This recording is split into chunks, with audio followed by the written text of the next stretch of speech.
प्यारे देशवासियों, नमस्कार। क्या ममता बनर्जी का प्रधानमंत्री के लिए बयान अभी 2 दिन पहले कोई चाल है, सियासत है, स्वार्थ है या भय? ये हम लोगों को सोचना होगा, हमें इसके ऊपर डिसाइड करना होगा, फैसला करना होगा। क्योंकि राजनीतिज्ञ अपनी मर्जी से अपनी गोटियां फिट करते हैं, अपनी चालें फिट करते हैं। ये वीडियो हम 2 पार्ट में बनाएंगे। पहले पार्ट में ये बयान जो दिया है इसके क्या मायने रखते हैं, और दूसरे पार्ट में हम बात करेंगे ममता बनर्जी के ही पहले के स्टैंड के बारे में। ये पहले क्या स्टैंड होते थे इनके, ये दोनों पार्ट में हम ये बात करेंगे पूरी। यानी अब 2 दिन पहले ममता बनर्जी ने, आपने सबने सुना होगा, एक बयान दिया है कि जो छापे जो ईडी के, सीबीआई के या इनकम टैक्स के पड़ रहे हैं उसमें प्रधानमंत्री का कोई हाथ नहीं है। ये बहुत बड़ा बयान है, और एक तरफ देखा जाए तो बहुत बड़ा बयान है, एक तरफ देखा जाए तो ये शर्मनाक बयान भी है। शर्मनाक। ममता बनर्जी एक राज्य की मुख्यमंत्री हैं, बहुत बड़ा राज्य है, उसकी मुख्यमंत्री हैं, और एक निडर पॉलिटिशियन के तौर पर उनको जाना जाता है। लेकिन इस बयान के क्या मतलब है?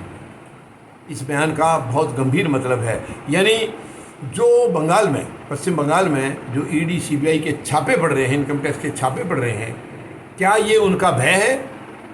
क्या ममता बनर्जी ने प्रधानमंत्री के सामने या बीजेपी के सामने सरेंडर कर दिया है?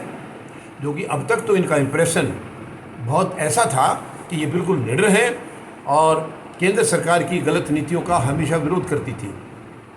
आज अचानक से ऐसा क्या हो गया कि इनको प्रधानमंत्री के सामने आत्मसमर्पण करना पड़ गया?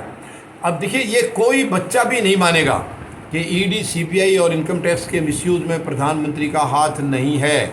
उन्होंने ये कहा है, ममता बनर्जी ने, कि ये बंगाल के बीजेपी के नेताओं का काम है। मैं आप सबसे पूछना चाहूँगा, 140 करोड़ लोगों से, क्या आज देश में किसी पॉलिटिशियन की औकात है जो तानाशाह प्रधानमंत्री से कोई सवाल कर सके? ये प्रधानमंत्री तानाशाह हैं, ये सब जानते हैं, सब जानते हैं। इनका यानी प्रजातंत्र में कोई विश्वास नहीं है, टोटली तानाशाह हैं। क्या इनके किसी पॉलिटिशियन की, इनके पार्टी के किसी सदस्य की या किसी मंत्री की औकात है कि वो इनका विरोध कर सकें, प्रधानमंत्री की नीतियों के बारे में कुछ बोल सकें? सवाल पैदा नहीं होता। तो ममता बनर्जी ने ये बयान कैसे दे दिया कि वो जो छापे पड़ रहे हैं वो किसी बीजेपी के बंगाल के नेता का हाथ है? ये बंगाल के किस नेता की तरफ इशारा करें वो भी आप सब जानते हैं, लेकिन ये संभव नहीं है।